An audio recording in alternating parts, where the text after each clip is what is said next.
This is a problem where we're going to have to add fractions. Let me read it. It says the staff at Annie's restaurant tracked how much ketchup was used from day to day. Customers consumed, they used 1/10 of a bottle on Sunday. That'll be our first fraction, 1/10. Then they used 3/10 on Monday, and then they used 1/2 on Tuesday, and they want to know what the total is. So if we add those three. Now, Aileen, I want you to tell me, if you can, it's okay if you can't, what's the common denominator here, the lowest common denominator? It's all right if you don't know. Right, from the bottom, yes.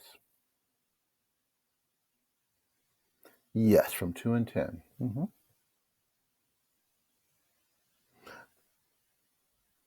That's okay. That's not a problem. I'm going to show you. I'll bet you do know the multiples of 2. I'll start and then you can jump in here. Start off with 2, 4, 6. Go ahead and jump in there. What comes next? Okay, I'm going to go a little bit further. 10, 12, 14, 16, 18, and 20, right? Now tell me the multiples of 10.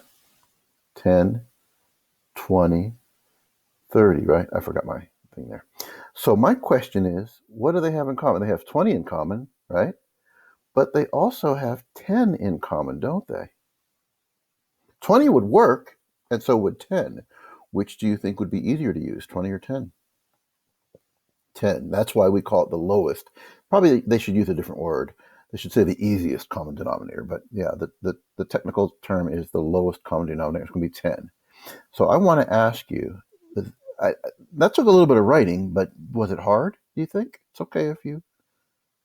Yeah, sometimes you want to write these down. Some people could do it in their head, and it's no big deal if you need to write it down. But I'm going to erase that little part at the bottom now, if that's okay, all right?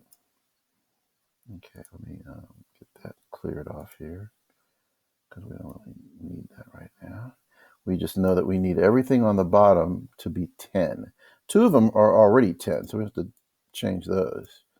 But that last one, to get it to be a 10, we're going to multiply. First, let me tell you what we're going to multiply by, and then why.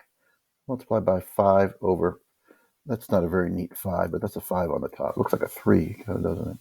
5 over 5. So that's what we're going to do, but let me tell you why we're going to do that. Do you see that red part that says 5? What is that really equal to? What is 5 divided by 5 really equal to? It's the easiest number in the world. 5 divided by 5. Yes, it's 1. And when you multiply that green fraction by 1, when you multiply 1/2 times 1, you're still going to get 1/2. The only thing is it'll look different. What will the top look like? What's 1 times 5? Good. And the bottom? Yeah, that blue fraction is still 1/2. I want to know if that makes sense, and it's okay if you're not sure what I just meant by that. Okay, so I'm sorry. Let me first write it before I say it. We're still adding 1/10 plus 3/10 plus 1/2. It's just that we wrote the 1/2 in a different way. That's the secret to math, by the way, is to write things or express things in a different way, because when we express this problem in this way, it's way easier. Guess what my denominator, the bottom, is going to be? Yep. And then the top is just going to be 1 plus 3 plus 5. I'll bet you can do that. Take a minute. It's 1 plus 3 plus 5. You got it. That's perfect. You're right. By the way, I need more room here.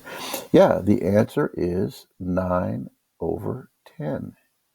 Yeah, almost all problems like this are going to be easier when we write them with common denominators. Okay. Now what I'm going to do, I'm going to stop this sharing right now.